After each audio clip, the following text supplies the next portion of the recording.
Hey guys, welcome back to the explorer of YouTube channel. ನಾನು Shivraj.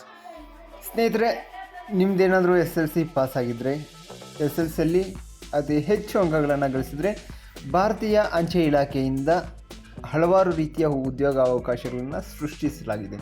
So ಆ ಒಂದು ಹುದ್ದೆಗಳಿಗೆ ಯಾವ ರೀತಿ ಅಪ್ಲೈ ಮಾಡಬೇಕಂತ ನಾನು ನಿಮಗೆ ಈ ವಿಡಿಯೋದಲ್ಲಿ ತಿಳಿಸ್ಕೊಡ್ತೀನಿ. ಈ ಒಂದು ಅಪ್ಲಿಕೇಶನ್ಸ್ ಅನ್ನೋದು ಇದೇ ತಿಂಗಳ 15ನೇ ತಾರೀಕಿನಿಂದ ರಿಜಿಸ್ಟ್ರೇಷನ್ ಅನ್ನೋದು ಸ್ಟಾರ್ಟ್ ಆಗೈತೆ.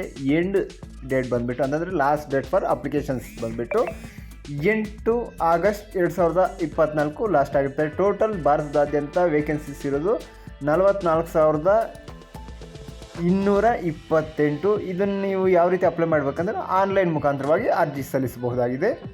ನಿಮ್ಮ ಒಂದು ಏಜ್ ಲಿಮಿಟೇಷನ್ ಬಂದುಬಿಟ್ಟು 18ರಿಂದ 40 ವರ್ಷಗಳ ಒಳಗಾಗಿರಬೇಕಾಗಿರ್ತದೆ. ಪೇ ಸ್ಕೇಲ್ ಬಂದುಬಿಟ್ಟು ABPM GDS ಹುದ್ದೆಗಳಿಗೆ ಸೇರಿದಂತೆ 10,000ದಿಂದ 24,000 ಒಳಗಡೆ ಇರ್ತದೆ.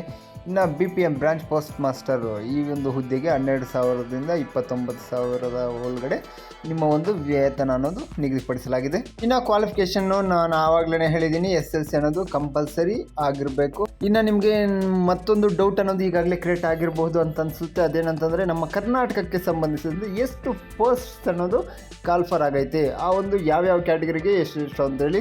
ಟೋಟಲ್ ನಮ್ಮ ಕರ್ನಾಟಕದಲ್ಲಿ 1940 ಪೋಸ್ಟ್ಗಳು ಕಾಲಾಗೈತೆ. ಇದರಲ್ಲಿ ಅನ್ರಿಸರ್ವ್ಡ್ ಕ್ಯಾಂಡಿಡೇಟ್ಸ್ದು ಬಂದುಬಿಟ್ಟು 827, OBC ಕ್ಯಾಟಗರಿಗೆ 446, SC ಕ್ಯಾಟಗರಿಗೆ 264, ST category 130, economically weaker sections ಬಂದುಬಿಟ್ಟು 230, PWD ಫಿಸಿಕಲಿ ಹ್ಯಾಂಡಿಕ್ಯಾಪ್ಟ್ ಈ ಒಂದು ಡಿವಿಷನಲ್ಲಿ ಬಂದುಬಿಟ್ಟು 43 ಪೋಸ್ಟ್ ಅನ್ನೋದು ಕಾಲ್ಫರ್ ಆಗೈತೆ.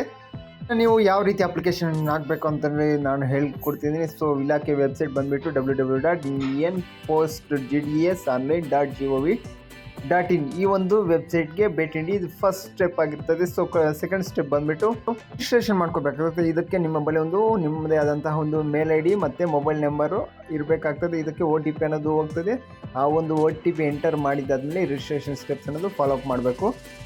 OTP ಎಂಟರ್ ಮಾಡಿದ್ದಾದಮೇಲೆ ನೆಕ್ಸ್ಟು ನಿಮ್ಮ ಒಂದು ಹೆಸರು, date of birth, father name ಇವೆಲ್ಲ ಹಾಕಿದಾದ್ಮೇಲೆ ನೆಕ್ಸ್ಟ್ ಮೊಬೈಲ್ ನಂಬರ್ಗೆ ಒಂದು OTP ಬರುತ್ತೆ. ಅದು ಎಂಟ್ರಿ ಮಾಡಿದಾದ್ಮೇಲೆ ನಿಮ್ಮೊಂದು passport size photo, signature upload ಮಾಡಬೇಕಾಗುತ್ತೆ. ಇದಾದ ನಂತರ ನಿಮ್ಮ ಒಂದು ಅಡ್ರೆಸ್ನ ಅಪ್ಲೋಡ್ ಮಾಡಬೇಕು ಕ್ಲಿಯರಾಗಿ. ನಿಮ್ಮೊಂದು ಪರ್ಮನೆಂಟ್ ಅಡ್ರೆಸ್ ಅನ್ನೋದು ಎಂಟ್ರಿ ಮಾಡಬೇಕಾಗ್ತದೆ. ನೆಕ್ಸ್ಟ್ ಸ್ಟೆಪ್ ಬಂದುಬಿಟ್ಟು ನಿಮ್ಮ ಒಂದು SLC ಒಂದು ಮಾರ್ಕ್ಸ್ ಅನ್ನೋದು ಎಂಟ್ರಿ ಮಾಡಬೇಕು. ಇಯರ್ ಆಫ್ ಪಾಸಿಂಗ್ ಯಾವ ಇಯರಲ್ಲಿ ಪಾಸ್ ಆಗಿದ್ದೀರಾ, ಪ್ರತಿ ಸಬ್ಜೆಕ್ಟಲ್ಲಿ ನೀವು ಎಷ್ಟು ಮಾರ್ಕ್ಸ್ನ ಸ್ಕೋರ್ ಮಾಡಿದ್ದೀರಾ ಅಂಥೇಳಿ ಇದೆಲ್ಲ ಆದಮೇಲೆ ಫೈನಲ್ ಸಬ್ಮಿಷನ್ ಅನ್ನೋದು ಕೊಡಬೇಕು. ಇದಾದ ನಂತರ SC ST ಫೀಮೇಲ್ ಕ್ಯಾಂಡಿಡೇಟ್ಸ್ ಏನಿರ್ತದೆ ಅವರು ಯಾವುದೇ ರೀತಿಯಾದಂಥ DD ಅನ್ನೋದು ಪೇ ಮಾಡೋ ಅವಶ್ಯಕತೆ ಇರೋಲ್ಲ. ಇನ್ನು OBC ಬಾಯ್ಸ್ ಕ್ಯಾಂಡಿಡೇಟ್ಸು ಮತ್ತು GM ಕ್ಯಾಂಡಿಡೇಟ್ಸು 100 ರೂಪೀಸ್ನ ಒಂದು DD ಅನ್ನೋದು ಪೇ ಮಾಡಬೇಕಾಗ್ತದೆ. ಇದಾದ ನಂತರ ನಿಮ್ಮ ಒಂದು ಅಪ್ಲಿಕೇಶನ್ಸ್ ಅನ್ನೋದು ಡೌನ್ಲೋಡ್ ಮಾಡ್ಕೊಂಡು ಸೇಫಾಗಿ ಇಟ್ಕೊಂಡಿದ್ರೆ ಇಷ್ಟು ಈ ಒಂದು ಅಪ್ಲಿಕೇಶನ್ಸ್ ಅನ್ನೋದು ಕಂಪ್ಲೀಟ್ ಡೀಟೇಲ್ಸು. ಸೊ ನಿಮಗೆ ಈ ಒಂದು ವಿಡಿಯೋ ಇಷ್ಟವಾದರೆ ಲೈಕ್ ಮಾಡಿ, ಶೇರ್ ಮಾಡಿ ಹಾಗೂ ಸಬ್ಸ್ಕ್ರೈಬ್ ಮಾಡಿ ಅಂತ ಹೇಳ್ತಾ ಧನ್ಯವಾದಗಳು. All the best. ಶುಭ ದಿನ.